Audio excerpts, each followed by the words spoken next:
The Belvedere Theatre, which had seen 3 monarchs and felt the blitz across its roof like the flat hand of some cold-blooded god, kept its velvet and gilt with the inscrutable endurance of a grande dame who had learned not to flinch. On the stage, that afternoon's ghost lamp still stood like a single votive. One of the carpenters, pausing as though unsure whether to pray, flicked it off with his thumb. Electric shadows slid across scenery that pretended to be a palace. Beyond the proscenium, the audience filtered in as the sound of voices softened against draperies and worn carpet. There were more ermine collars than the theatre had known in years, and a rustle of turbans, sleek heads, and discreet pearls. Lady Honoria St. Just, whose patronage ran through the building like a steady current, had contrived a private preview of the pomegranate crown. There would be champagne after, set upon a trestle on the very stage, with the Jacobean staircase looming behind, and donors pretending to be unconcerned by such proximity to the place where, for money, people wept. In the green room, where a portrait had hung since the 40s, Celia Harford stood as though under observation. The portrait was of a young woman in a chorus frock, her gaze still bright, her mouth faintly parted as if to take a note. The girl who never left the theatre. The story went. An ingenue who had sat out an air raid beneath the stage had calmly taken her entrance when the all-clear sounded and had not quite lived to bow. Celia, who had been 12 when she first saw the painting, had touched the frame then, lightly. She did so now again, without thinking. It felt cool and faintly tacky with varnish. The dresser, Mrs. Brandt, saw and said, almost indulgently, "Don't you go inviting her, duck. She keeps her own hours." Celia pulled her hand away with a small smile. She had good bones and a transparent skin which, under the paint, held a young pallor.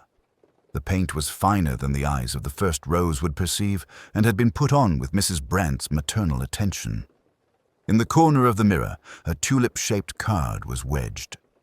"Break it like glass," someone had written, and there was no signature.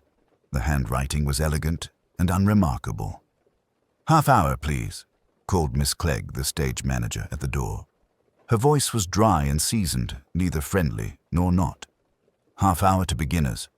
She went on, and the announcement, altered minutely with each repetition, spread through the building like a wave that met and met itself, and was lost in the wings. In Lydia Mowbray's dressing room, the light seemed softer. Lydia had commanded the addition of a shaded lamp, and the effect was that of a drawing room in miniature.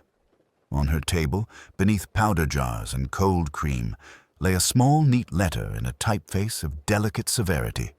To Mrs. Mowbray, with devotion, and a spray of lilies beside it. Lydia disliked lilies. They turned her faintly green. She sent for the lilies to be removed, without making a scene. "Arthur," she said when the producer glanced in, "would you be an angel and—" "Oh, no, not you. You are saddled with 1,000 angels." "Mrs. Brandt." "Yes, miss? The lilies? If I leave them, I shall be ill. Perhaps the royal box would like them, or Lady Honoria's suite. They match her." "Very good, miss," said Mrs. Brandt, who had been in service before she came to the theatre, and whose current mastery of haberdashery had not obliterated that training. She removed the lilies as though they were live pets. On the envelope, she glanced only once and saw nothing in it. It was, to her, all much of a piece. Flowers, cards, ladies. One lady, though, was Lydia Mowbray, returned to the stage after an illness that had been written of in terms usually reserved for national stained glass. "Ah," said Sir Peregrine Vale at the threshold, recreating for himself the moment of entrance. He was in his 60s and had fashioned his own legend with the same care he lavished on a cue. "Are we harmonious, Lydia?" "Entirely," said Lydia. "I am a bell waiting for the strike." He smiled, approving her metaphor because it was his own. "Do not let them hear you chiming before the hour." He meant the critics. She meant the chorus. Lydia kept her eyes on her head ornament, which tilted slightly, its ripe diamond cloud about to shift from the precise angle that created a sense of inevitability. She had the trick of inevitability. The younger actors had envied her it, and then, if they were kind, protected it for her when her health flagged. Celia had done both and held neither emotion with all her heart. In the wings, the leading man, Julian Tregear, stood with his script folded like a letter. He possessed that handsomeness which appeared to have been given rather than earned, and he was always faintly embarrassed by it. He caught sight of Celia, and the embarrassment deepened into courtesy. "You are made to be flayed alive," he said lightly, referring to her character's fate in Act 3. "Are we content?" "I'm content to be flayed," said Celia. "It's a change. Usually one just dissolves." "Beginners, please," Miss Clegg called. "Beginners to the stage." She could have ordered a regiment into battle, and they would have formed line without asking whether the powder was dry. Close to the stage door, where a pull-down seat had been worn smooth by the seat of the old man who guarded it, Evans, the doorkeeper, laid out the cards of callers sent to actors who would pretend not to be flattered. Evans, whose hearing was good and eyesight better, touched the edge of one such card, printed simply, "Mr. Larch." "Critic," he thought, and pursed his mouth. Critics were like weather. You went on stage despite them and got wet or didn't. He placed the card on the tray for Miss Clegg, who took it without comment. She knew where Mr. Larch sat. She knew, without looking, where he breathed. The house lights darkened by an imperceptible degree. Somebody laughed in the stalls, softly. The overture began. Not an overture, precisely, because the director considered such things vulgar, but a few bars from a recorder, played at the lip of the stage by a girl in a demure cap. It was Celia's understudy who played. The irony had not occurred to anyone, or had occurred and had been accepted with that laissez-faire which is the only human way to go on pretending.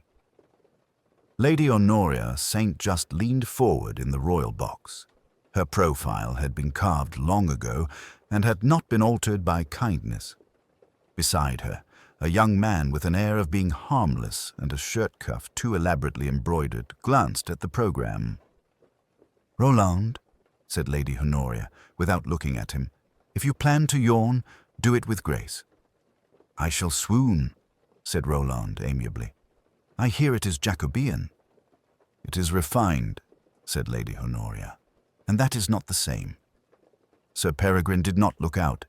He stood at the prompt corner with Miss Clegg, one hand on the script, one ear on the stage. He had taught himself to listen with every part of his body, even his shoes. Beside him, a little table held small things: a thimble, 2 pins stuck in a torn bit of paper, a bottle of lavender water that Miss Clegg dabbed once behind her ear, as her mother had taught her at weddings. Rituals had a way of settling people. The play moved with the stately economy Sir Peregrine loved. Lydia's entrances were not so much sudden as inevitable. She placed her foot and breathed, and tragedy gathered to her like obedient silk. Celia, when she came on, did not hurry, and did not do that flutter of sympathy that lesser actresses do for great ladies. She looked at Lydia as at a sea whose magnitude might carry or drown her, and at Julian with the widening of a pupil that the front rows read as desire, and Miss Clegg as a well-rehearsed cue. At the end of Act 1 there was a small, polite cracking of applause. In the interval, the house was a conversational aquarium. Mr. Larch, the critic, permitted himself a grimace that suggested discernment. Arthur Quain, the producer, counted seats with his eyes. Sir Peregrine drank a mouthful of water and looked over the flats.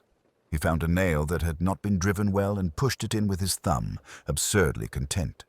He was not violent. He preferred things to be correct. In the green room, someone had left the bouquet of lilies on a chair. Their scent lay like a faintly nauseating personality over the room. Mrs. Brent clicked her tongue and moved them again to a corridor table under the portrait.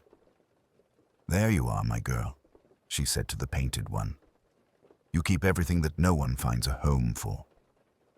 The portrait did not change. It never did. Celia, coming in for a sip of water she did not want, paused before it and felt, as she had as a child, that she was under a gaze. "Excuse me," she said foolishly to Paint. Her throat pricked, perhaps from the lilies. She put her glass down.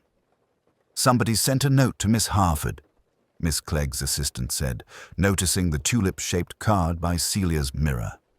"Shall I take it?" "It was there," said Celia. "It isn't anything. She was going to say superstition, but the theatre is arranged around superstitions, and one must not speak of them as if they were furniture. Leave it, Daisy." The second act braided itself more tightly. Lydia stood on the staircase that the carpenters had built, playing at stone. Julian leaned his shoulder on a pilaster and looked like somebody who had never leaned on anything without getting what he wanted. Celia went through the motions of a girl undone, her undoing quiet, the way a hook undoes a ribbon. After the curtain fell, there was applause that dared not be too lavish. Donors liked to be moderate. They might be exuberant after champagne. Sir Peregrine, whose hands hurt from clenching the prompt book, gave Miss Clegg a look that could pass, between them, for a declaration of love. She raised the prompt book. He bowed to nobody. They brought the trestles on. They placed the silver. Lady Honoria stood at the head, the Jacobean staircase rising behind her, and the painted kings and queens above not quite approving. "How very quaint," she said. "Do all your people eat on stage, Arthur?" "When we ask them to," Arthur said. He smiled with the attentive fatigue of a man who was warming 2 hands on one candle. "We are grateful, Lady Honoria." "You are funded," she said, more kindly than the words. It was as much encouragement as she ever gave. Lydia had changed only her head ornament. She transformed a paper cup of champagne into a chalice with the curl of her wrist. "To stage carpenters," she said when someone toasted her. "We are nothing without men in brown overalls." "That is very nearly true," Julian said, and made it sound like gallantry rather than complaint. Mr. Larch was cornered at last by Lady Honoria and did not dislike it. "It will do," he said, in the way that critics say something will do when it does more, and they do not want to say so. "Miss Harford is able." "Miss Harford," said Lady Honoria, letting the name hang between them, "has what one cannot buy, only spoil. We shall endeavour not to." Roland St. Just was speaking to Celia. He was the sort of young man to whom one explains the nature of work at intervals. He listened solemnly and said that one had to get on somehow. Celia smiled at him because it cost her nothing. Alleyn was there, though not yet of the place. He had been invited by an artist who did not come. He stood half in shadow under the lower circle and looked courteous and moderately interested in the way of a man who is not obliged to be interested. He had the face of a person who had long ago decided to watch before he would need to act. He was not indifferent to the theatre. He liked its systems. He thought he saw, in the dresser placing forks according to an unspoken scheme, something he had seen once in a very different room. He had spoken to Lady Honoria with the kind of formal knowledge that exists where duty is invited to dine, and she gave him a nod across the stage now, as if to say, "See how prettily it goes when we arrange things." He almost smiled at her. At the edge of the set, near the dark entrance to the trick staircase that led nowhere, Evans the doorkeeper stood for a moment like a man on a pier who has wandered too far from his post. He was looking at the bouquet of lilies, which someone had left on that same corridor table under the portrait. He took them up, uncertain. "We're not a cemetery," he said to nobody in particular, half apologizing to the portrait. He could smell them too, and they called up something he would not name. "Leave them," said Miss Clegg without looking round. "They've been given. If they weren't wanted, leave them." Evans obeyed. He placed the lilies carefully so that no leaf brushed the gilt frame. He did not read the card. It was a good party by the standards of such careful merriment. People found their places in conversation and did not stray. The staircase stared down. The painted girl in her portrait looked, as always, without blinking. There are rooms in which you may think you are safe because you are not alone. In the Belvedere that night, safety appeared like another part of the scenery. It fit, and one could ignore the joins. After the last of the patrons had drifted into the drizzle of St. Martin's Lane and the house lights fell to a civilized glow, the Hartington Theatre resumed the peculiar hush that is neither sleep nor wakefulness. A single lamp burned on the stage. The ghost light, a tall, slender wick in a tarnished stand, keeping its sepulchral vigil. From the stalls came the soft click of a dropped lorgnette picked up by the assistant front of house. From the wings, the thread-like rasp of a broom. It was not yet 11. Mr. Peregrine Nash, stage manager, had his pencil at the ready and his list familiar as his cuffs. He moved with an unhurried exactitude among the set of the charity scene, a painted terrace, a white balustrade in canvas and pine that looked convincing from the third row. He counted fans, masks, a paste tiara in a velvet tray. Everything could be accounted for, all to the last silk glove. It was Mr. Nash's private creed that the gods of the theatre were best propitiated by inventory. At the stage door, Mr. Keel, who had been porter at the Hartington since the Ziegfeld years were a novelty, and still said "miss" to women worn under the eyes with experience, shook rain from his cap and consulted his call sheet. He marked each name off as the players and patrons slipped past in their wraps. There had been a good deal of smiling and pressing of hands. The Trust's patron, Sir Lionel Bargrave, had gone out with his collar up and a brisk word about economy. Dame Sybil Harting kissed the cheek of a girl whose first curtsy in the theatre had drawn the evening's softest applause. "Sleep," Dame Sybil had said, "and not too much vanity."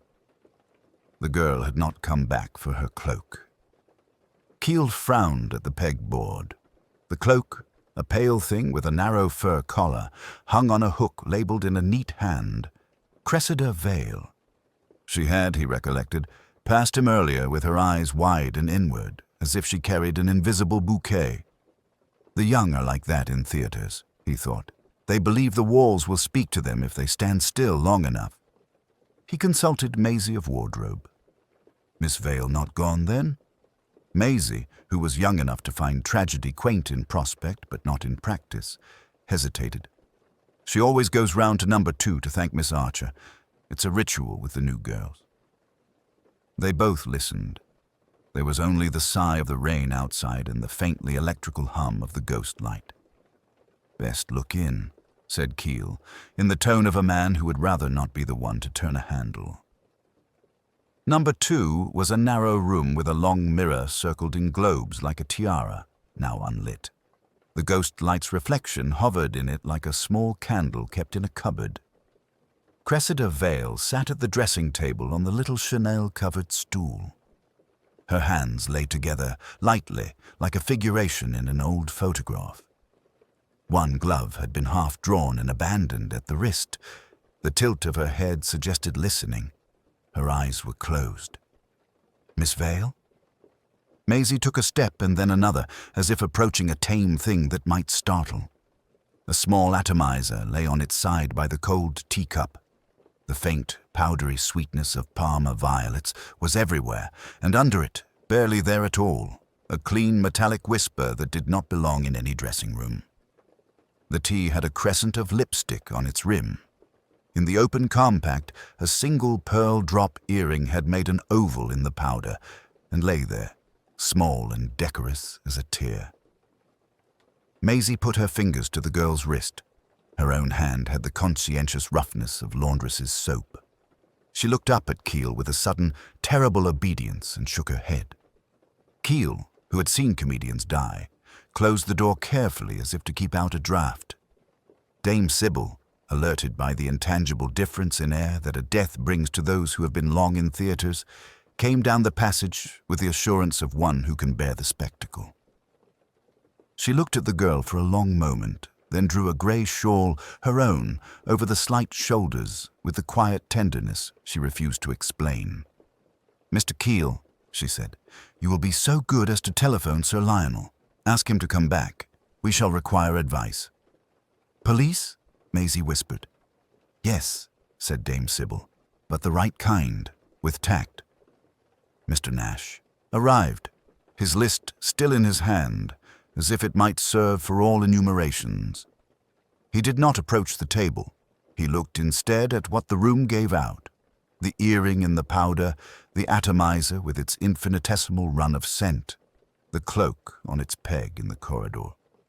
He noticed that Miss Vale's cloak pin, a small jade butterfly he had made a private inventory of earlier in the evening, was absent from the collar. The mirror had been wiped in a vague domestic arc, leaving the faint suggestion of a hand's heel on glass. He stored those minutiae as carefully as he would a prop. Sir Lionel Bargrave came back with unflinching politeness, taking pains to tread softly on floorboards which had never minded boots. He did not sit or touch anything. "I'll ring Bloomsbury," he said. "We must not invite notoriety. There is a man at the yard, Alleyn. He has the exact manner for this sort of imbecility. Forgive me, Sybil." "Imbecility," said Dame Sybil, and her voice was as dry as old roses. "Yes." The theatre breathed. The ghost light kept its monastic guard, and beyond the brick the rain tapped away at the city. Keel went into his little cupboard office with the bakelite telephone and, after the ritual spar with the exchange, asked for the kind of silence that arrives in a coat and uses the lightest tread. Alleyn arrived at the stage door of the Artemis shortly after midnight, when London's nocturne had settled into the saddest hour. Fox preceded him by a pace, and then stepped aside, as if to present him to the black mouth of the corridor. Within, the air had that exhausted smell of theatres after a long siege. Powder, wilting flowers, hot dust that had cooled on the lamps, faintly metallic tang of paint.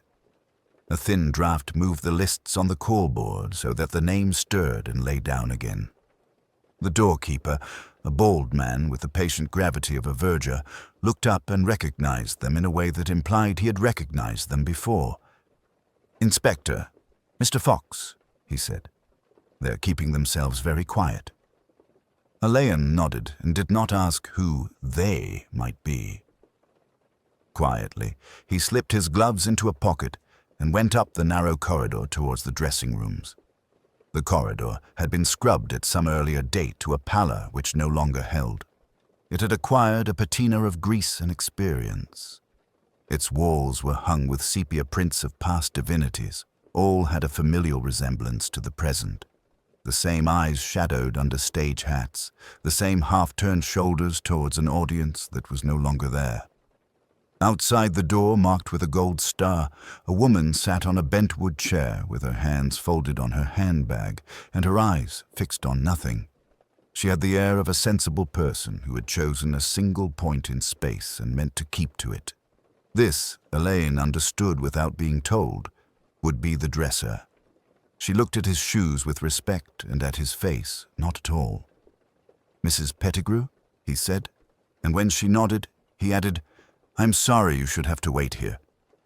It was understood between them that he was not yet asking questions. Fox had already stationed a constable at the other end of the corridor. Alleyn touched the latch and went in. The room was the tidy ruin of a worn-out party. In the mirror, flanked by those obstinate bulbs which insisted upon courage from the tired faces they illuminated, he saw at once the chair drawn at a slight angle and the figure in it. Miss Viola Dacre lay in her gown as if she had not cared to change, but had promised herself a brief rest before beginning. Her head had slipped against the chair back, one hand sheltered an album of programs at her lap, and her mouth was parted in the small way that suggests sleep before it confesses to anything more permanent. Someone had covered her knees with a wrap the color of water lilies. Beside the elbow of the chair, poised with a certain absurdity upon the edge of the table, a bouquet of white camellias made a quiet proclamation. He stood very still, looking not at the dead girl, but at the landscape she had arranged around her. There were two glasses. One had a kiss of color upon its lip and a faint residue. The other had not been touched. A handkerchief lay like a token of surrender by the mirror. Linen with an over-ambitious V embroidered in a shade too eager for elegance. On the sill, an ash had balanced itself to an improbable length beside the end of a cigarette.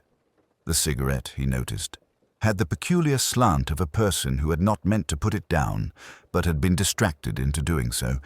He thought, as he sometimes did at such moments, of Troy's studio when she had gone out and left a pose mid-breath.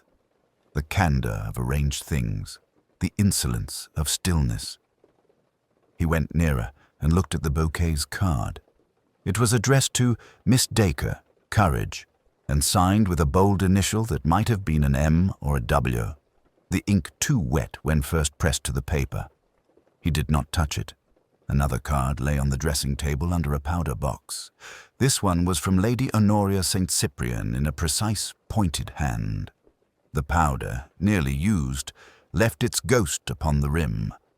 Fox came in as noiselessly as a large man may. "Doctor says," he murmured, "no marks. Quiet as they come. He'll send for the Home Office men." "Thank you," said Alleyn, as if Fox had suggested tea. He looked down at the shoes the girl wore. They were stage-smart and ruinous, the satin bruised to a shine. A broken thread trailed from the hem where a dresser's needle had given way to urgency. On the back of the chair hung a wrap of pale ermine with a faint track, as if some small, soft animal had sat there. Theatre cats had that way of appropriating comfort. Yet he remembered seeing no cat. He filed the thought and let it drift. At the mirror, an odd little constellation had occurred, a smear of rouge at a different angle from the rest, and a thumbprint on a cologne bottle. It was not, he told himself, that the thumbprint existed. It was that it had been made by someone who used cologne in a manner different from the room's owner. "Who is here?" he asked the air more than Fox.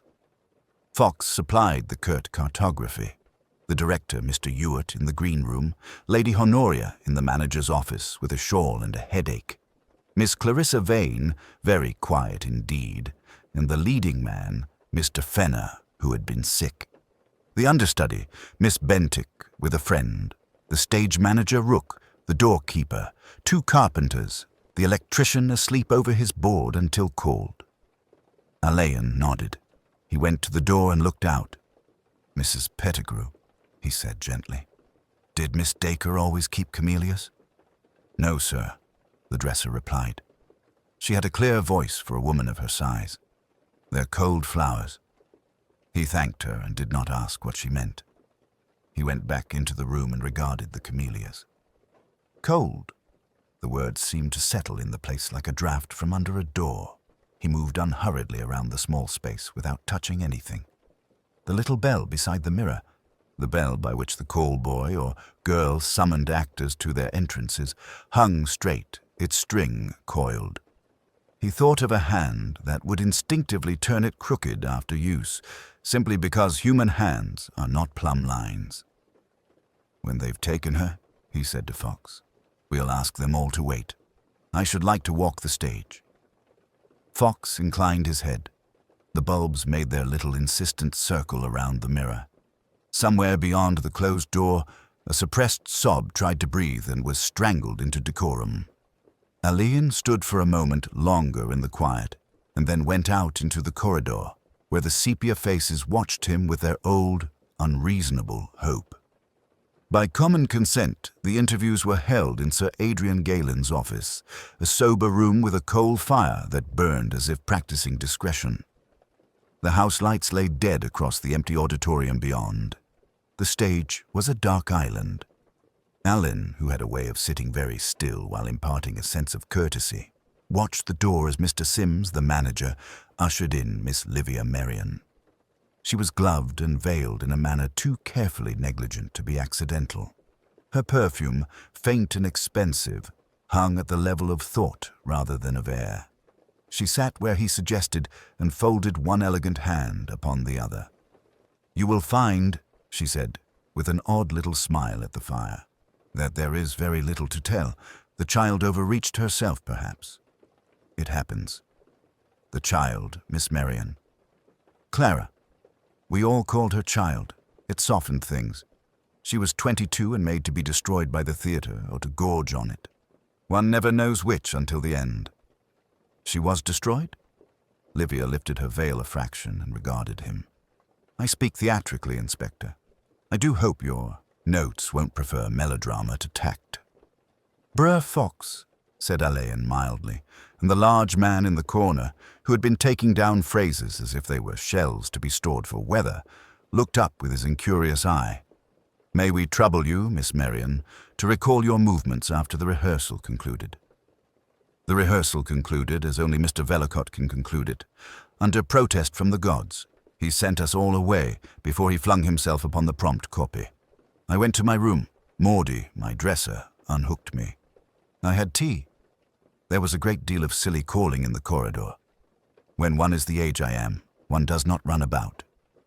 Livia smiled. Clara came. This is the sort of thing you want, isn't it? She came and asked if I would look at a small bit of business in Act 2. I told her, not now, dear child. In the morning. At what time was this? After 11. The last omnibus hour is not my metric, Inspector. Mr. Pollard could tell you when he saw me go. I left very shortly after. Did Miss Hatherley seem distressed? She seemed very much Clara. Intensely courteous when she asked a favor, ferociously certain if she had decided you impeded her.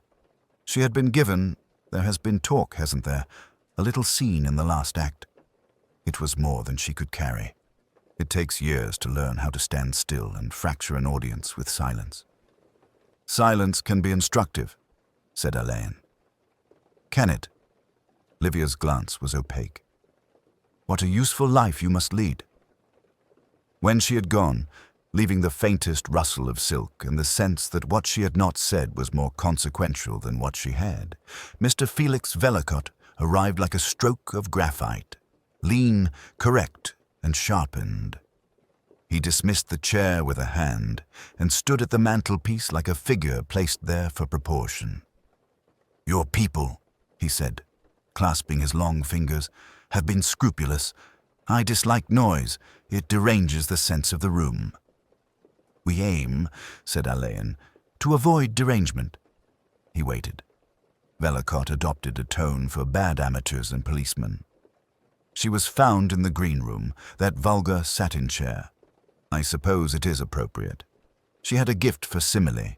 Her death is a simile. One speaks of theatre killing the young. It is an exaggeration. They kill themselves against it. You were displeased with her performance. Perpetually. A flake of soot had fallen on the hearth. He watched it with fixated distaste. She confused the spring of the line with its cadence. I'm speaking Greek to you, no doubt. She was excellent in small textures. But the amaranth mask requires reserve. That dangerous, explicit reserve. Please don't imagine I'm being either callous or sentimental. I am being accurate. At what time did you leave the theatre, Mr. Vellacott? He seemed to consider whether time applied to him. I left the prompt table at, what is it, 11:15. I called down the passage to Miss Pym to lock Mr. Crane's music and to see that the garland was put properly. Someone had flung it across a chair, an act of barbarism, and then I went by the stage door. Pollard will confirm it. No, I did not see Clara. She had ceased to interest me off the stage. Had she received a note from anyone during the rehearsal? Vellacott's pause was almost a confession, but he turned it into aesthetic disgust. Notes fly thicker than common sense in this place. If you're asking whether I sent her one, I did. It said, "Do not raise your eyebrows in the mask. You are not Mrs. Siddons?" Useful. I thought so. Peter Ralston, when he came, looked as if youth had been hastily ironed and put on again. His hair tidied too late, his mouth at once rebellious and apologetic. He sat and then stood, and then sat, and said, "Do you mind if I smoke?" without lighting anything. "I'll keep this very short," said Alleyn. "You walked Miss Hatherley to the green room?" Yes. She wasn't well. It was the scene. Mr. Vellacott had..." He checked himself. It was hot. I said I'd fetch her some tea. Maudie brought it. Orange, what do you call it? Tisane. She said it steadied her. At what time? 11:05? No, closer to 10 too. I'm rotten with clocks. Did she speak of leaving? Peter looked at his hands. She didn't much. She likes staying. Said she took the theatre home. Funny thing to say. He swallowed. She told me to go and stop being gallant. I'm not very good at stopping. Was anyone else there? Sebastian came in and out. He fusses over his music. Lady Honoria, she looked in. She always looks in as if she were visiting a native hut for the first time. But she's kind, really. Is she? Said Alleyn in a tone that made kindness into a subject for later. Lady Honoria Vale obliged him by appearing at that moment in the doorway, with her pearl ropes tidied under one severe hand. Inspector, may I beg you to remember that whatever occurs, it must not become a story. Sir Adrian is incapacitated with influenza. The Galen cannot endure a vulgar scandal. It detests vulgarity, said Alleyn. We shall try to content it. She frowned at his civility. The girl was pretty beyond prudence. Pretty girls and theatres, one must place a firm hand on them or they wander. When was your hand placed last night, Lady Honoria? My dear man, I went to the green room out of good feeling. I said she had behaved bravely. No tears. And would she accept a small bouquet on Friday? She laughed at me. I withdrew. And after that, I went home. I'm very seldom at home. It was rather unfamiliar. She looked down at the pearls. Do let me know when I may send flowers. When Alleyn was alone again with Fox and the moving silence of the empty house, he said, There is too much art in what they say, bruh. Fox, who had a farmer's patience with lords and angels alike, sniffed. They keep their notions like their props, sir. Labelled, but not meant to be handled. Quite. Alleyn stood listening, as if the theatre itself might speak if he did not importune it. Somewhere a door moved in a small private way that doors have. The stage door bell did not ring. The fire settled. We'll talk to Pollard and to Miss Pym and Maudie Tripp. He looked at the open ledger on the desk, the day's schedule written in a neat, impersonal hand, and touched the edge with a finger, not quite turning the page. The house knows, he said, but it will not yet tell. The stage door smelled of metal polish, wet wool, and old tobacco. A small electric fire glowed dully behind the wire guards, and beyond it, framed by the little hatch, the narrow lobby seemed half a sentry box and half a parish vestry. The porter, who had been called Mr. Prynne by everyone except the chorus girls who called him Princey, closed his ledger with a respectful cough when Alleyn came in. Inspector, Mr. Prynne, may I? Alleyn indicated the high stool, not to take it but to suggest informality. He stood, hands lightly in his overcoat pockets, as if seeking warmth rather than information.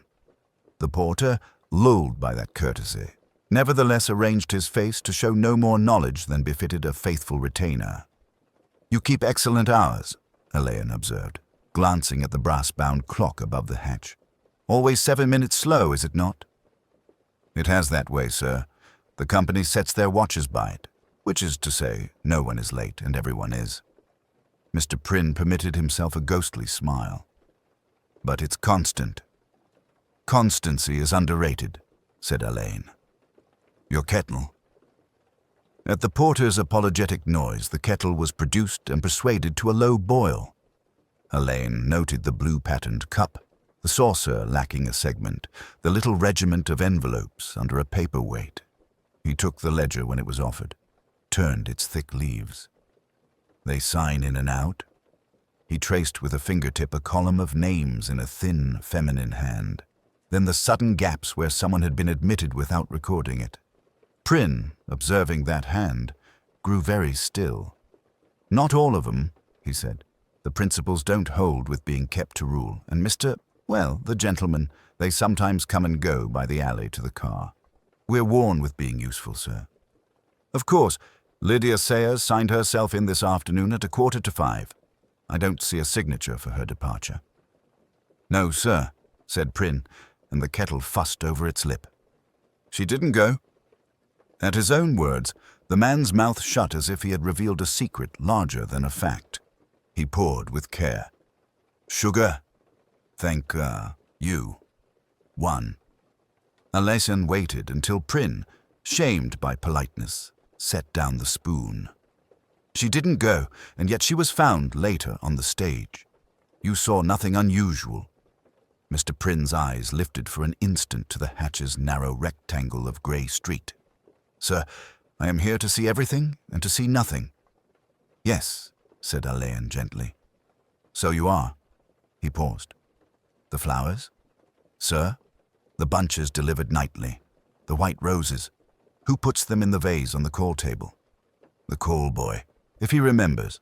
If he doesn't, Mrs. Dell, from wardrobe, gives him a cuff in Christian charity. Mrs. Dell.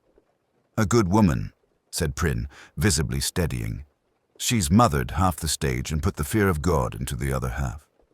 She would be in her room now. Alleyn's tone made it a casual inquiry. Prynne's silence made it something else. Very well. Thank you for the tea. May I? He left the stage door with the ledger's columns in his head and the slow clock's steadiness under his skin. The corridor to wardrobe held that peculiar fug of scent and starch that belongs to women's clothes not worn in daylight. Mrs. Dell sat industriously, with a length of pale satin and a needle. Her face, a melted candle in repose, stiffened into caution. Inspector, I thought you'd be along. I am only along as far as this, Alleyn said. He leaned against the doorpost. You knew the child well. Mrs. Dell laid her hand flat on the satin and did not look at him. No one knows them as well as the ones who wash their powder out of the collars, and we do not talk. I wouldn't ask you to gossip. No, indeed. It isn't gossip when it's in court, she returned with a sour neatness. Then, relenting a little, I knew she would come to grief. She had that way of standing in the wing and listening with her whole self. It isn't safe in a theater to have nowhere else to be. The girl who never left the theater, said Alleyn with no inflection, but the phrase hung, nevertheless. Mrs. Dell, why did you mend her cloak today? The hem. Mrs. Dell's needle paused. You've been poking about. He smiled. It is my occupation. I didn't mend it, she said at last, and her mouth tightened. She did, and badly, and that's the size of it. Yet you would have mended it, Alleyn murmured. Because she would have stood in the wing and the draught comes under. Mrs. Dell stared at him. Because of the draught, she agreed, and in that assent there was an unvoiced, we are kind here. Do not judge us. There's always a draught where they stand and pray. Who brought the white roses tonight? Mrs. Dell's hands became very busy. They appear, like manna. The boy puts them where they're meant to be. He forgot, said Alleyn. And you cuffed him? A ritual, then? I don't cuff boys, Inspector. She snapped. Girls cuff boys. Women have nothing to do with it. Alleyn inclined his head. Forgive me. After a small silence. Did Lydia ever receive letters here? I wouldn't know. But you would know if she hid them. Wardrobe sees everything. Mrs. Dell's needle flashed. We see the seams and the stains. What they carry in their heads is no business of mine, she said unhelpfully. Then, before he could move away, she added in another voice, she drank her tea up here, not with the others. That's a habit. Habits make you easy to find. He thanked her without warmth and went by the passage to the tiny office they had given the manager's secretary. A white ream of paper, a fountain pen, and a lavender sachet created feminine defenses. The secretary, a girl with the careful excellence of a pin, rose, hesitated, and sat again. If you want the accounts, Inspector, I want to know who has a key to the side gate. Her lashes fell. The manager, Mr. Langford, Sir Geoffrey, Mr. Prynne for emergencies, and the electrician for the light trucks. They say it's convenient. She looked straight at him. It is convenient. That's all I know. He believed her for the exactness of the list and the careful placing of Sir Geoffrey in the middle, as if names could be softened by neighbours. When he left her, the corridor seemed to breathe faintly, as if the theatre itself were a creature fallen into a heavy sleep. He stood for a moment before the call board. The cards were still clipped, the chalk notes square and sufficiently officious. There was a space where a card should have been. Not a card removed, a card never placed. Prynne's slow clock, Mrs. Dell's draft, the secretary's list. Alleyn looked back to the stage, where lanterns hung like constellations in a private sky. He did not touch the empty clip. He put his hands politely in his pockets and let the small discrepancy settle in him like dust. It was not yet his to possess. It would be his soon. Alleyn returned to the theatre in a rein that behaved as if it had been taught deportment. It moved discreetly along the gutters and consented to be seen upon the glass doors of the stage entrance, but not to make a nuisance of itself.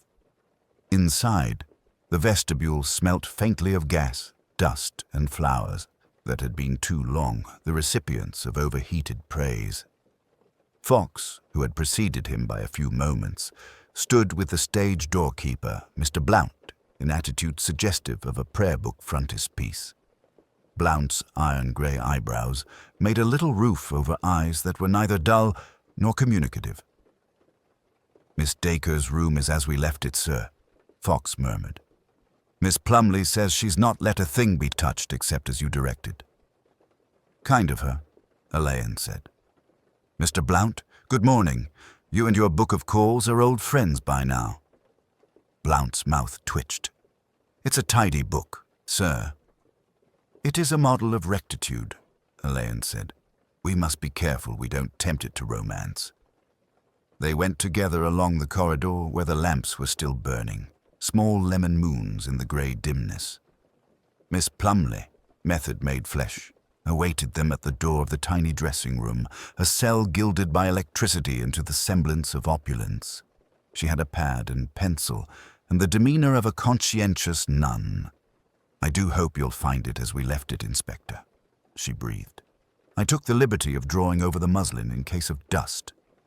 She whisked back a gauze curtain that had been suspended as a shroud across the mirror and table. The little space was suddenly personal.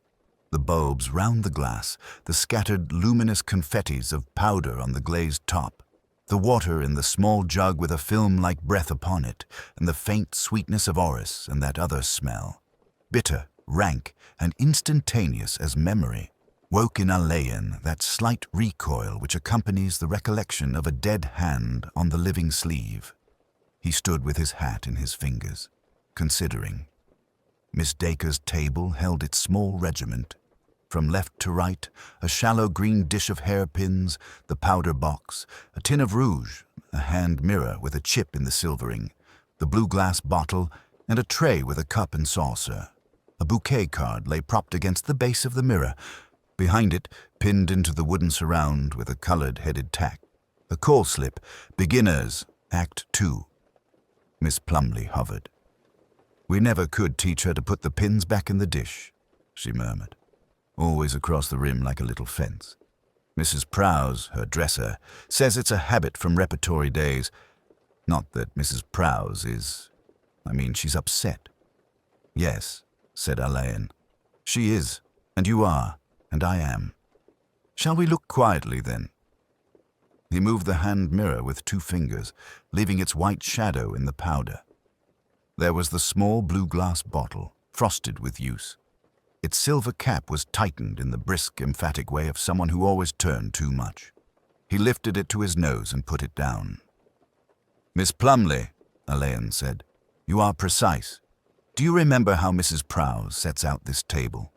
"I do," she said with a kind of prim pride. "Mrs. Prowse is old school. She likes everything to be from the girl's right hand. Powder box nearest. Miss Dacre was right-handed. Sent to the right of the mirror. The water jug on the stool, or it catches the cuff. She says a left-handed table is a temptress of accidents. And yet, said Alleyn, tapping with his nail. "Your scent is at the left. The hairpins at the far left, the powder box central, the blue bottle to the left of the mirror." Miss Plumley flushed. "Mrs. Prowse said she'd laid it out properly before beginners. I didn't, one doesn't, interfere." "No, one does not. Did you or anyone else use this mirror?" "No, Inspector, not I." "Mr. Meriden?" "He uses his own room.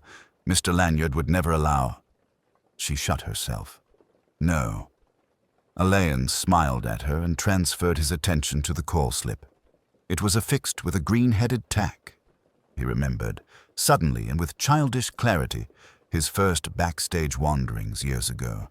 The white-headed tacks, 3 in a neat row on every mirror, the little ritual of pinning the slips. He said, "Miss Plumley, what color are your call tacks?" "White," she said. "Always white. I keep them in an envelope in my desk and replace them when they get bent. Mr. Lanyard likes uniformity." "And this?" He touched the green head. She looked, and he saw the minute stiffening that told him his question had gone where it was meant to go. "That is, Mrs. Prowse uses green-headed for wardrobe.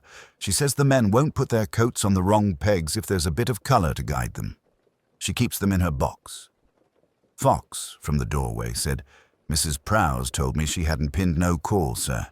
Said she never does." "Indeed," said Alleyn, and slid the little tack free. The paper drooped. He turned the slip over. On the back in pencil was the trill of a phrase, written without thinking. "When you've done, come." He let his nail hover under the lettering. It had been written with a soft pencil and then, he thought, erased. The ghost of it hung there in leaden fog. He said nothing, but folded the slip and looked again at the table. The tray, with cup and saucer, had the tight oval damp of a cup set down and lifted again. A second faint, dry ring lay to its left, the ghost of another cup. There was a second saucer on the lower shelf. 2 cups? Miss Dacre did not entertain. The bouquet card against the mirror said, in a large, hastily formed hand, "For luck. FM." He had seen Felix Meriden's signature. It had a swoop, and this had none. "Miss Plumley," said Alleyn, "forgive more questions. Who laid this call?" "I did, Inspector," she said. "On all mirrors, at 6 minutes past the quarter. Mr. Lanyard insists upon exact times for Act 2. I pinned it myself here." "With white." "And when you came back, it was green. I told myself I'd made a mistake." "One does." "Yes," said Alleyn. "One does." He studied the dressing room as if it might speak if given time. The chair with its shawl, the little varnished floor, clean except for a thread. A safety pin had been opened and then closed again and lay on the sill. He moved to the jug. The water level had a dusting of powder, lightly, like frost. He touched the cold cream jar. Its lid had been replaced askew so that the threads were misaligned by a fraction. He knew this world, its fetish for rightness, a survival of speed and necessity. When the clock takes charge, one learns to move like a machine and to hate a grain of sand. "Thank you," he said at last. "Miss Plumley, Mr. Fox will want a word with Mrs. Prowse when she returns." "She's in the wardrobe, Inspector," Miss Plumley said quickly, hanging back the dresses. "She says it's not right to leave them lying." "Of course," said Alleyn. "We will not leave them lying." As they went, Fox said in his mild country voice, "Left and right, is it, Mr. Alleyn?" "It is," Alleyn said, "and a green-headed pin that doesn't know its place." He slipped the little tack into his pocket and felt, as he did so, the small assurance that comes when a detail steadies under the hand. Nothing dramatic, merely the balance point of a beam that has ceased to teeter. Outside, the rain continued its civil progress. In the wardrobe room, a quiet woman would be hanging dresses on their proper pegs. Somewhere between the two, someone had moved a bottle from right to left. It was not much, but in such households, a broken habit has the weight of confession. The theater had composed itself into that late, breath held quiet, which is not peace but fatigue. The ghost light burned a modest halo on the boards. In the corridors, the last of the police constables moved with library foot. Hargreaves at the stage door kept his hand on the ledger as if its flimsy pages were ballast. Alleyn, who had said little for half an hour, was in the wings watching the pinprick lamp on the prompt table and the pale square of the open stage. Fox, stolid and unoffending, stood near the fly ropes like a rather benevolent gaffer called up for overtime. Miss Blaine, fierce as a small general, had at last sent the company home to their dressing rooms or to hover in the green room where cups rattled and nobody drank from them. "Any messages?" Alleyn had said earlier to Hargreaves in the tone of a man remarking on rain. "You might let me see them first." So when the boy came, creeping along the corridor with that conspiratorial air peculiar to boys on errands, Hargreaves lifted a lid of eyebrows at Alleyn before he broke the seal. It was cream paper from Sir Oswald's office, folded in haste. Inside, 4 lines. "Come to the asylum flats at 10. Don't fail. For both our sakes." F.A. Alleyn did not alter. He held the paper at a slant under the ghost light and regarded the signature as if it were a small and tedious beetle. Then he turned it, smelt the paper, refolded it, and gave it to Fox, who bagged it dutifully. "Who brought it?" Alleyn asked the boy. "A lady, sir, in a brown veil. She said, 'Quick now, and give me a 6pence.'" "Did she speak like a lady?" Fox inquired somnolently. "Like the pictures," said the boy after consideration. "Only quieter." Alleyn arranged matters without fuss. Mr. Lyle, who had reached that febrile stage of calm reserved for actors out of their part, agreed to stay in the green room upon the excuse of waiting for his solicitor. Mr. Maddox drifted like a shadow into the wings and stood by Fox, hands folded. He appeared to be rehearsing absence. Miss Vale, who had announced a megrim and taken herself, with Miss Blaine's salts, to her dressing room, sent down the message that she would not be disturbed unless the theatre burned. At 10, the stage was empty, but for the lamp and a beige curtain of dust visible only when the light wavered. The asylum flats, painted doors and barred windows for the second act, stood upstage like a solemn parody of privacy. They waited with the special patience of people accustomed to cues that do not arrive. The clock on the wall clicked and seemed to tap at them. There was no footstep, no voice. A draft wrote itself across the stage and moved the edge of a gauze.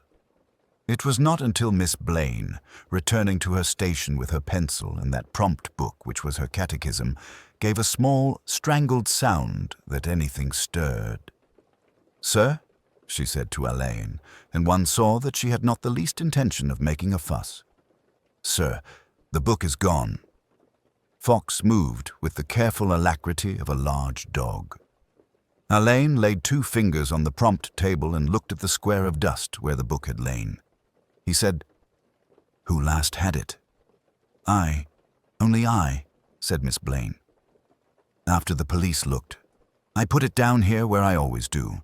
It doesn't leave the table. It never leaves." Her voice did not rise, but her face had that stripped look of someone bereaved of ritual. "Then we will fetch it back," Alleyn said. Quietly, they fetched it.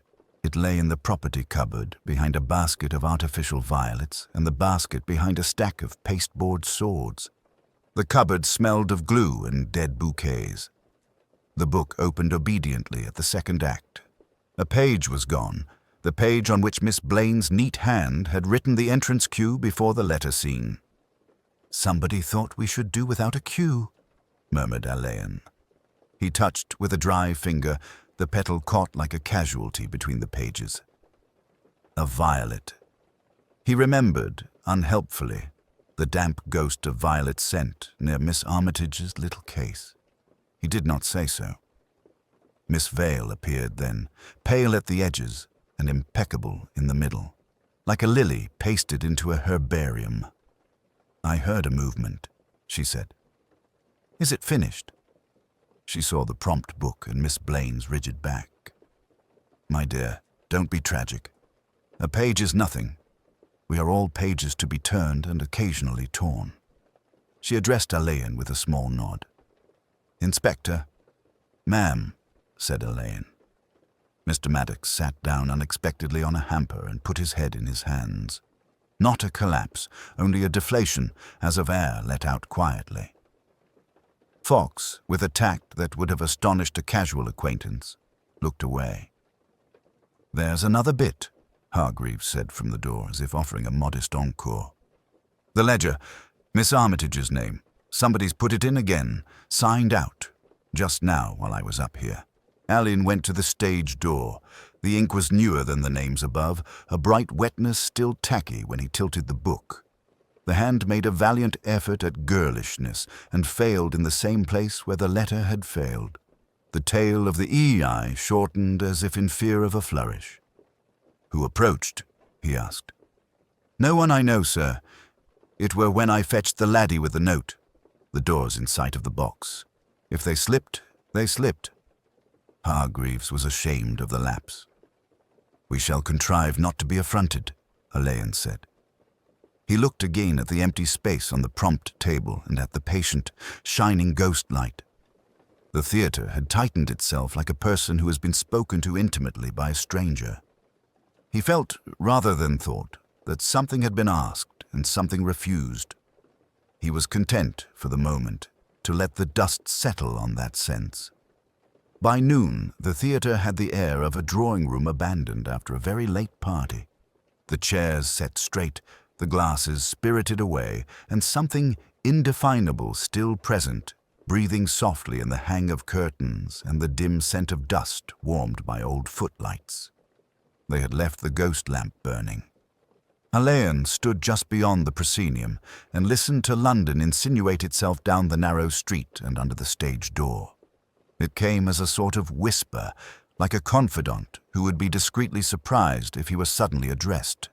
He thought of them, each in his corner, and placed them as a director sets his cast for a scene not yet blocked. Sir Lionel Hargreaves, who talked as if playing the lead in his own remembrance of generosity, and whose cuff, that morning, had borne a quite practical smudge of sighs from the paint-room. Miss Madeline Court, precise and modulated to the point of sainthood, under whose equanimity there was a small rift like a thin line in porcelain. Julian Verrall, practiced in ardour and neatly fed upon his own reflection, and too prompt, perhaps, in disclaiming any promise he had not been accused of making. Adrian Vale, the author, who had said with that delicate smile of his that plays fail at the point where truth forgets itself for effect. Miss Forbes, the stage manager, with her little book and her inflexible bell, insisting on ritual as if it were Catholic doctrine. Mrs. Beamish, the dresser, with a motherly bluntness that stopped at the threshold of certain doors. Old Joe at the stage entrance, who had seen time put its name to everything and was not persuaded to add his own. Celia's name lay in them all like a gloss, thin and shining and now congealed. The girl who never left the theatre. The ledger at the stage door had said as much, the tight, upright hand, C. Ransom, appearing night after night, and then, last night, stopping abruptly, the line under her name unfilled. There had been, Alleyn recalled, a tremor in the paper, the faint creasing where someone later had pressed a finger along the edge of the page as if to consider whether it would tear easily. It had not been torn. Joe had noticed the pressure, one felt, had noticed, too, the pencil's newness and the string cut and tied again. He had not said any of this. He had only mentioned, with elaborate irrelevance, that people came and went mostly at the same times unless there was weather. There was the note. It had drifted into the morning like something placed by a draught, folded into Celia's script and found there when Miss Forbes, with a proprietary indignation, had restored order in the prompt corner. Typed, which was thoughtful. The theatre office machine hammered its letters in a line that was always a little high, and the note had that high line and the O, with a worn patch on the left, so that it looked as if it were winking. The phrasing had been ordinary, almost deliberately so. "Don't look for me, I've gone at last. It's all a pretty kettle of fish." Alleyn had heard Sir Lionel say that last night, with a sigh meant to be comical. It was not a phrase to be found among ingenues. And there had been the second bouquet. That small fact turned in Alleyn's mind with the quiet gravity of a planet. Flowers were a ritual as exacting, in this house, as half-hour. Celia had had anemones every night from a friend, delivered to Joe's high stool and placed obediently on the third step to her dressing room. This morning, a boy from the florist had brought camellias and offered, when reproved, that the order had been altered. Same account, last week. No longer the third step, but Miss Court's table. And would Mr. Joe sign for them? Joe had signed and said nothing. Miss Court had looked at the camellias as if they were an unfortunate truth. It was not in the flowers that the change lay. It was in the fact of that quiet, administrative adjustment that had required forethought and a sense of precedence. Alleyn leaned a hand on the edge of the stage and felt the faint tackiness of rosin. He had seen, last night, the antique sash used in Act 2, folded with a neatness that suggested love or hatred masquerading as tidiness. He had noticed, too, the way Miss Forbes had rung half-hour, 2 minutes early, with the exact politeness of a person who lowers her voice to say something horrid. She had said it was to help Celia collect herself. It was a kindness that had about it the flat taste of a regulation observed. It seemed to him that the arrangement of these small incongruities, the altered bouquet, the note that quoted the wrong mouth, the untouched line in the signing-out book, the pressed edge of paper, the shifted bell, described a personality more exactly than any declaration could. A person who understood theatres not as play but as liturgy, who minded the offices of departure and arrival and believed that what one wrote or rang or placed could move lives into their proper order. Celia, who had more impulse than liturgy, had disturbed a sacred canon. And then, because nobody had reformed the practice, somebody had enforced it. He did not now think of proof.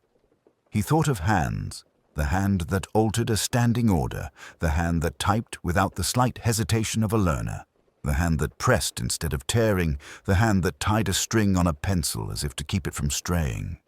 He thought, unexpectedly, of Mrs. Beamish's remark that Celia never wore a brooch without turning the pin so it would not catch on the curtain.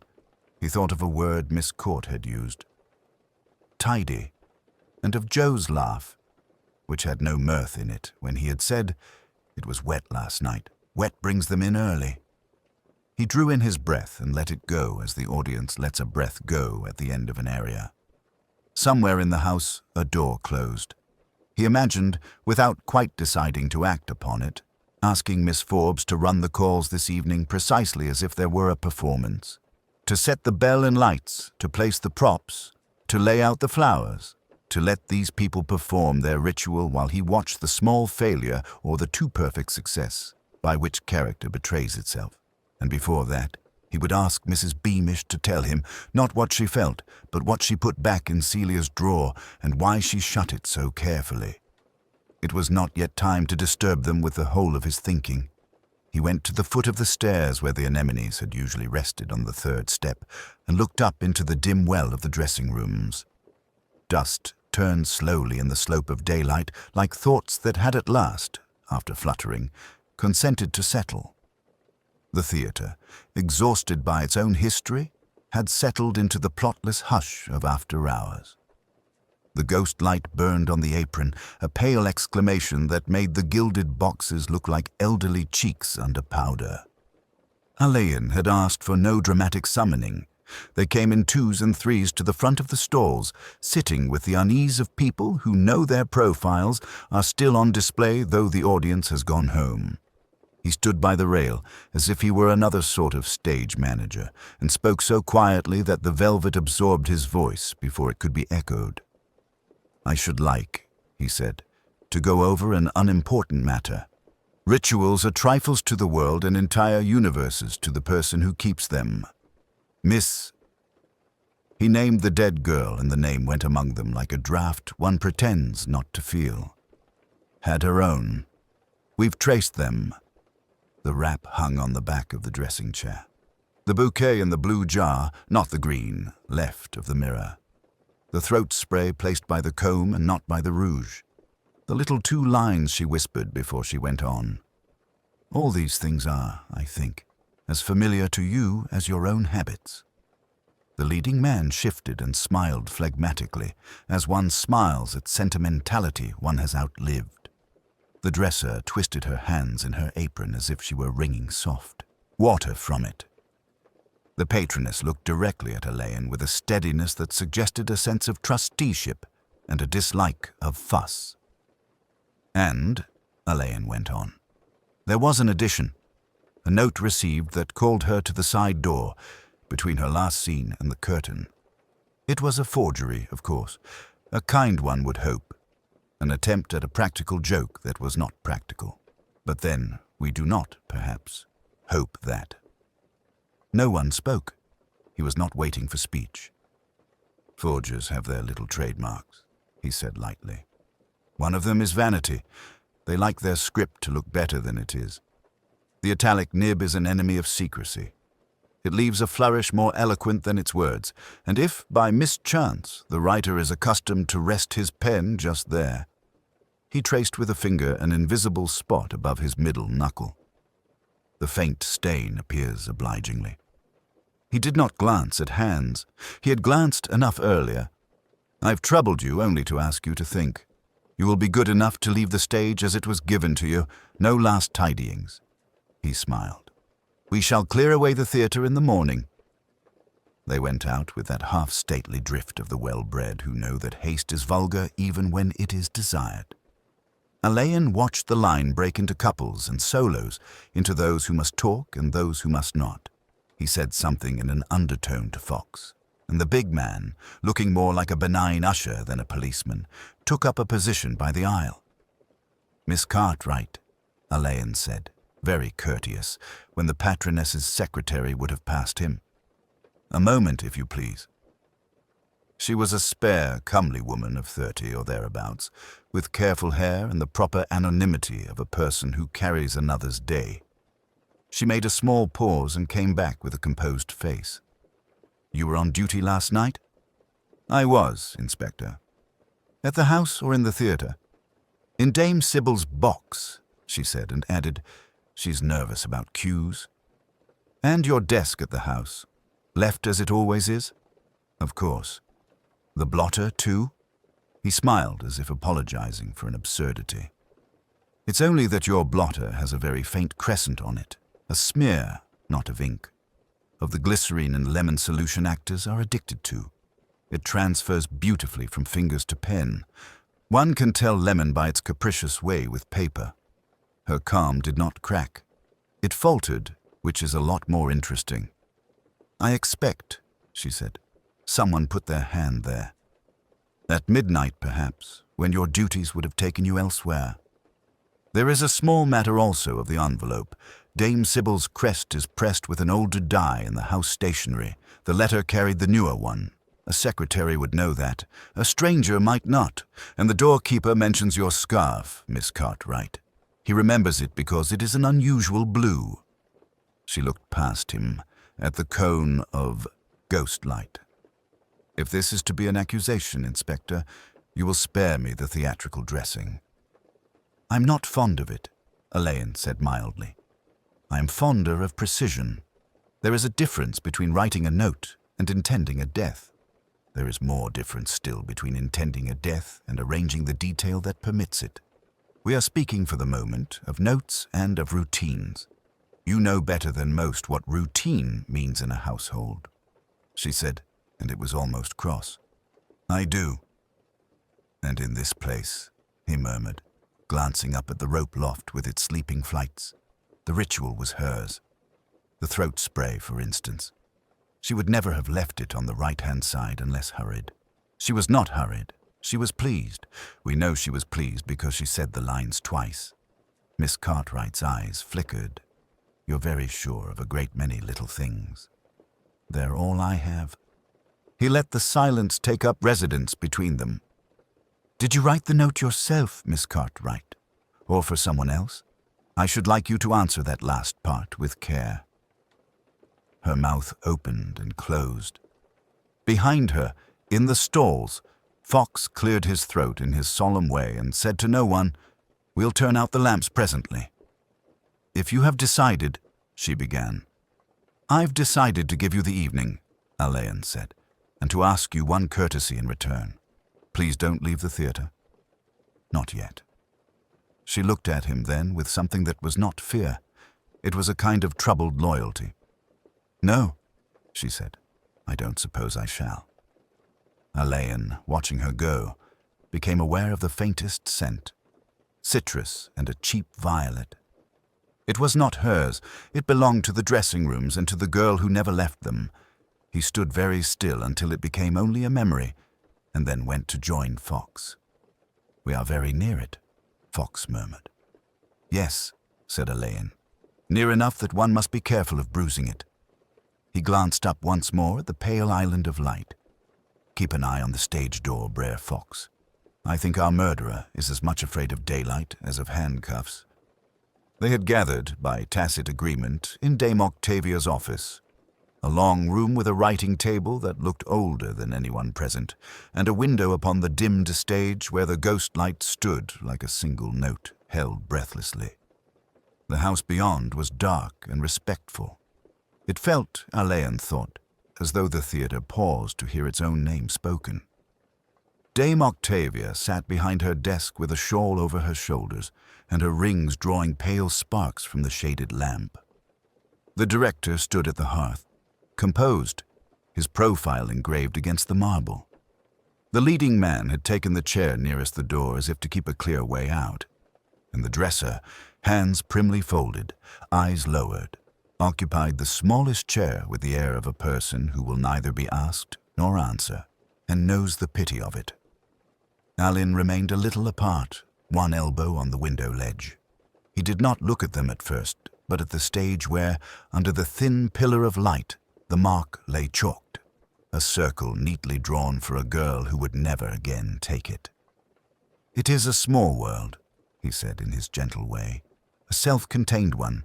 It runs by rules that seem superstitious to strangers and by rituals that would be unthinkable in, say, the Foreign Office.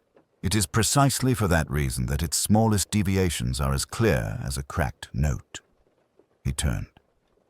"Miss March." The understudy lifted her head slowly.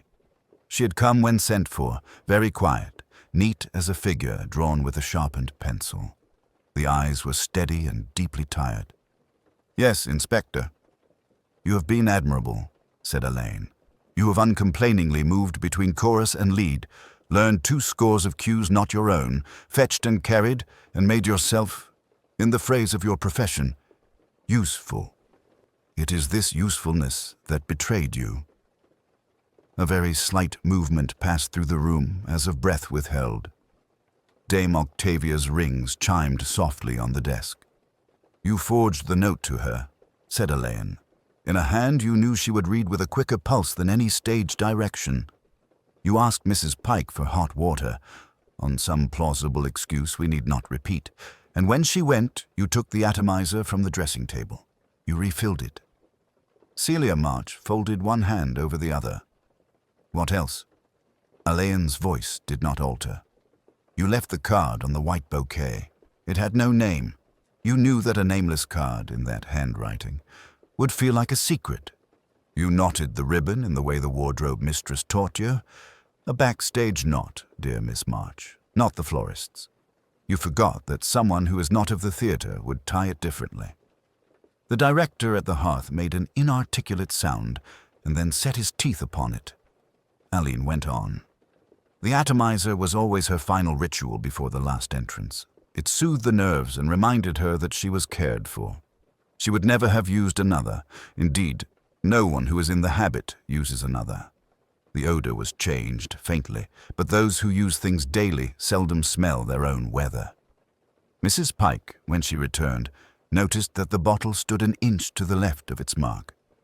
She thought nothing, because to think would be ungracious to a girl she had watched come up.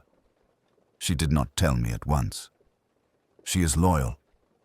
Loyalty is one of the theater's rules. Mrs. Pike made a small, suffocated murmur and pressed her handkerchief to her mouth. "The dressing room," said Alleyn, "is a sanctuary. You understood that.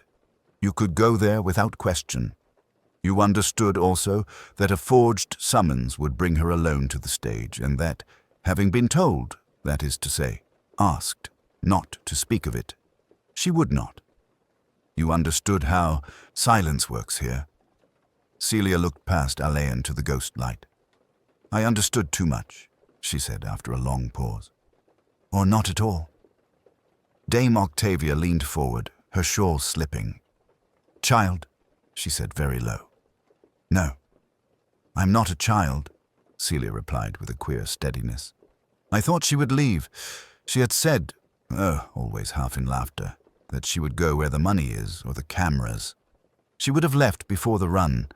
She said the theater is a charming prison. I thought I could keep her." She closed her eyes and opened them. "It is absurd, isn't it? To think one can keep anyone by stopping them altogether." "The tincture," Alleyn observed, as if discussing a property, "was aconite. It burns and slows and makes of the heart a poor, puzzled thing. You had it from the little blue bottle in Captain Briscoe's first aid cupboard. He will reproach himself for leaving a key where a clever hand might find it. He should not. Doors exist to ask questions, Miss March. You, who are of the theater, know how to pass through them." She gave the ghost of a smile. "We all know how to pass." "Why?" asked the leading man abruptly, and then, flushing, subsided. Celia did not look at him. "Because I am the sort of person who lives in the theater as if it were a parish church. I have no other city. I'm not admired elsewhere. I told myself that if she left, the rest of us would be seen as we are, without her light. I told myself that the house would ring hollow, so She stopped. "If it comforts you," she added, with an old-fashioned courtesy that was like a bow. "I did not think of pain. I thought only of staying." Alleyn inclined his head. "It does not comfort me." Dame Octavia rose, and in her rising there was the slow stateliness of great houses and closing curtains. "Inspector," she said, "if you must." "I must," said Alleyn, but quietly. He crossed to the door. "Mr. Fox is below," he added, almost conversationally. "He will come up when sent for. Miss March, you will walk with me? Mrs. Pike, if you please. Your shawl." Celia stood. She did not look at the director or the leading man. She took the shawl without protest and laid it about her shoulders. As she passed the window, she glanced once at the little chalked circle. "She has left after all," she said. "Only we go on pretending she hasn't." "Lights," said Dame Octavia to no one at all, and the ghost light trembled but did not go out. They left the dressing room as they had entered it, quietly, with the lamp turned down and the chair pushed back under the little table where a hand mirror still lay, catching, like a trapped moth, a fleck of the corridor light. Clarissa Vale paused in the doorway. She did not look at the mirror. She drew her glove straight with a small expert movement that belonged to sunlight and flowers and curtain calls, and then inclined her head as if to someone standing just beyond the jamb, someone only she could see. "Now, Miss Vale," said Fox, and the gentleness in his baritone was more conspicuous for the way it disguised its own presence. She turned to Alan. "If you please, I should like to go by the stage door." He agreed without admonition. He did not mention the reporters outside the front, nor the discreet arrangement made with the theater's manager, Lionel Vale, whose eyes had taken on a preoccupied glaze as if he stared through a long bare vista that neither ended nor began. Lionel trailed them as far as the corridor corner, then halted. In the unlucky light, he looked his age. Astonishing, Alleyn thought, how suddenly people encounter it, and his hands occupied themselves with a silk scarf they had evidently intended to offer and had somehow forgotten. On their way past the empty green room, Clarissa slowed once, barely, when she passed a bouquet of white camellias on a side table. It had been tied with the wrong ribbon, Alleyn remembered, a cheap blue satin that had bled at the edges when wet. A property boy had moved it there, away from the dressing rooms, because no one had quite liked the idea of it staying. Clarissa did not reach for it. She allowed her glance to touch and leave, and the briefest breath lifted her chest as if at an old line played back from a gramophone in a room next door. Mr. Pym, the stage door keeper, stood when he saw them. He had put on his better coat and, absurdly, an ancient bowler hat. The lobby smelled faintly of gas and varnish, and of the damp garments of the chorus hung to dry after a rehearsal that would not resume.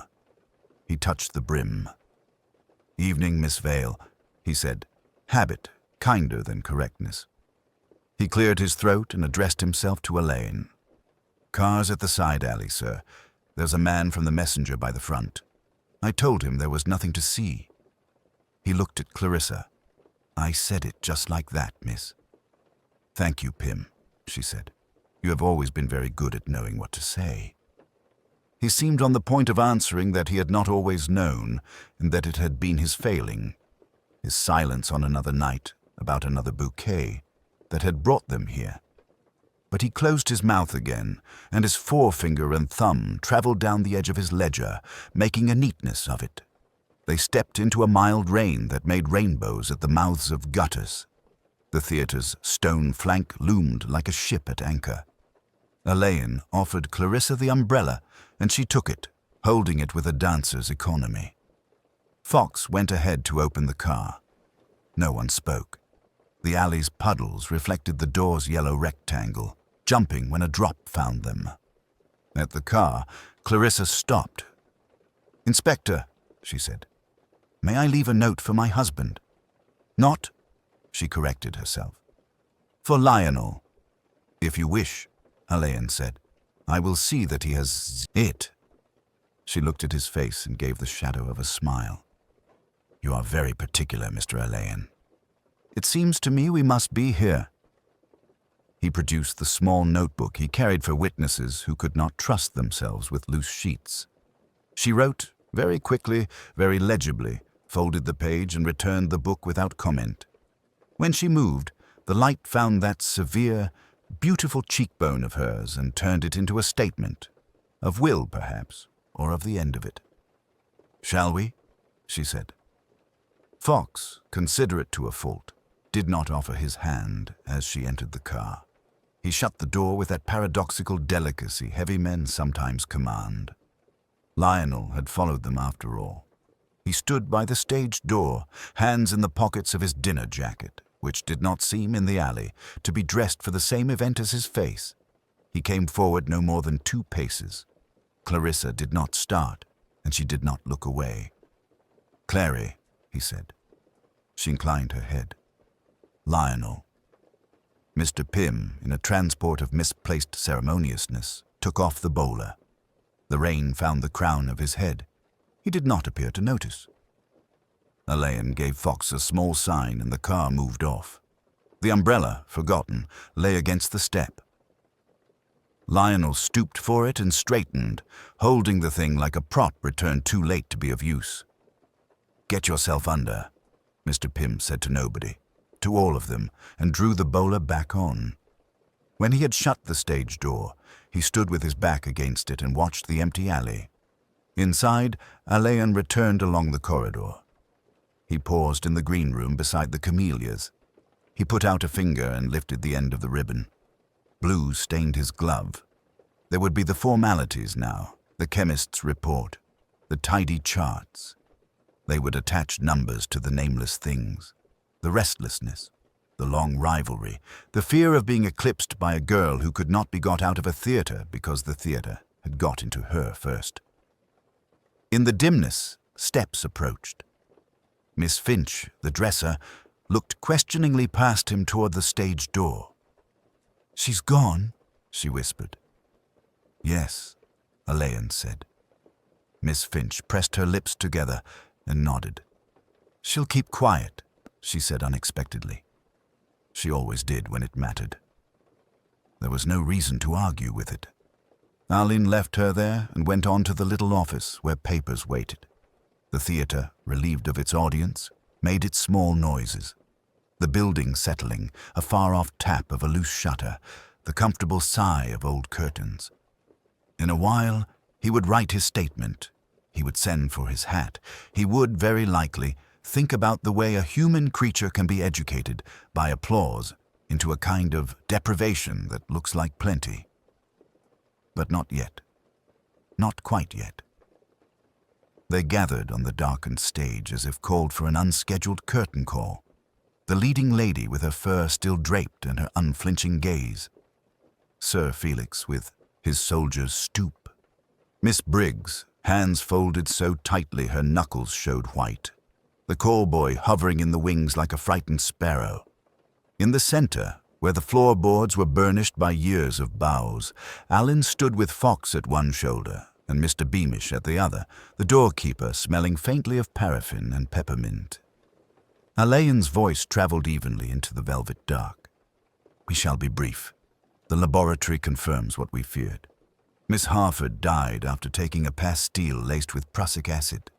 It was folded in waxed paper and offered to her in the last half hour. There was no rush of sound. Livia Swithin looked down and idly smoothed the fur as if it were an apology. Sir Felix cleared his throat and was, for once, silent.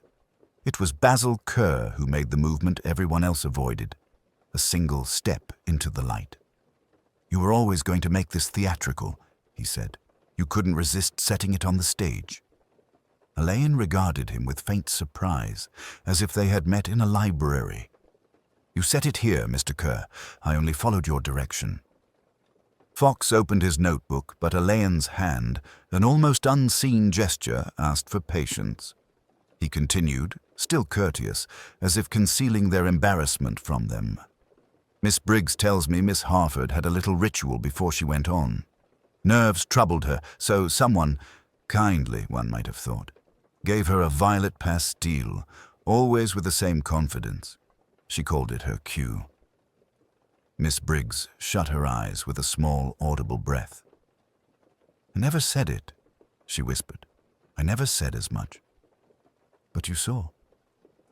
You said nothing, which is different, Alleyn answered. You, Mr. Beamish, remembered something else. The stage door bolt last night was left on the hearth. Only one man here uses that setting.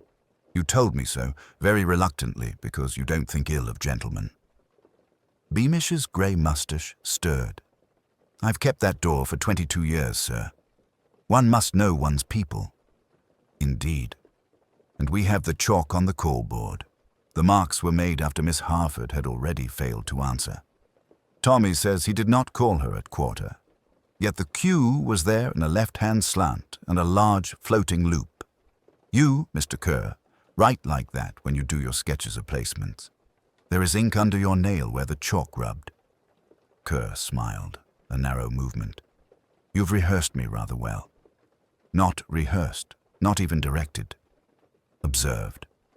Alleyn let the word sit. Miss Harford had a note. Supposedly from you, Miss Swithin, asking her to come to the prompt corner at past to discuss an understudy change. The phrasing was yours, Miss Swithin, but the hand that tried to imitate it was not. It used your turns of speech and Basil Kerr's habit of finishing a line with a slanting dash. He is less careful with his pastiche than with his productions. Livia raised one shoulder. He always did love a flourish. My dear Basil, you should have asked me to write it. I had promised her nothing, Inspector, Kerr said, and now his voice altered. It had lost the faint curl of scorn and become oddly simple. The child made promises to herself, and then attached my name to them. She threatened to show letters to Lady Honoria. She would have ruined me. For what? For not falling in love with a dream that she had put in my mouth. He looked toward the empty auditorium, as if something there might applaud him. I wanted quiet. She believed in rituals. It seemed... He stopped. Merciful? Alleyn suggested. Neat, Kerr said. There was a soft sound from Miss Briggs, not quite a sob, rather the sound of a drawer being shut against something fragile. Sir Felix's hands gripped the head of his cane. "You could have left," Livia remarked, without inflection. "Directors do it all the time." "I couldn't leave the theatre," Kerr said. "You know that." Alleyn inclined his head, a courtier's concession to a truth one does not admire. "Mr. Kerr, will you come with us? Mr. Fox." Fox stepped forward, his careful, homely face unassuming as ever. He did not touch Kerr's arm at once. There was a breathless pause like the moment before a curtain. Kerr looked past them to the proscenium arch. "May I?" He made a small gesture towards the wings. "Just as far as the prompt desk. One last look." "No," Alleyn said gently. Kerr nodded, and it was over. He went with Fox without protest. The stage door clicked faintly, that domestic sound which ends a visit. Alleyn remained. The others, like a company released when the understudy is taken ill, dispersed in a kind of polite disorder. Only Mr. Beamish lingered, hat in hand, and then, mindful of propriety, he too left. The theatre inhaled and was still. He walked to the prompt corner and set his palm on the scarred wood.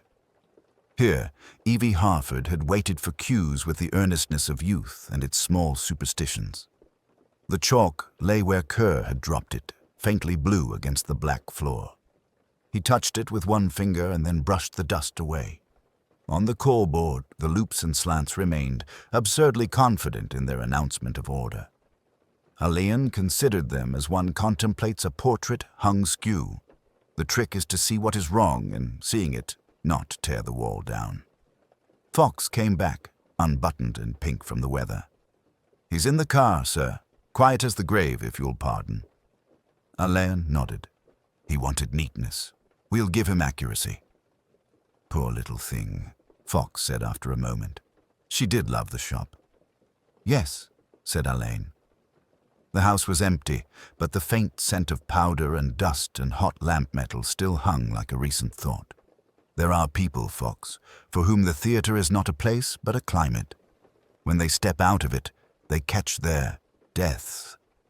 They went together along the stage, their footfalls sounding as a discreet applause from the boards. At the door, Alleyn looked back once. The prompt light was dark, the wings quiet, the great red curtain placid as a closed mouth. He had the impression, not superstitious, merely exact, that Miss Harford was still there in the sense that some lives, having chosen a room, never entirely leave it. He put on his hat. "Come," he said. "The curtain's down."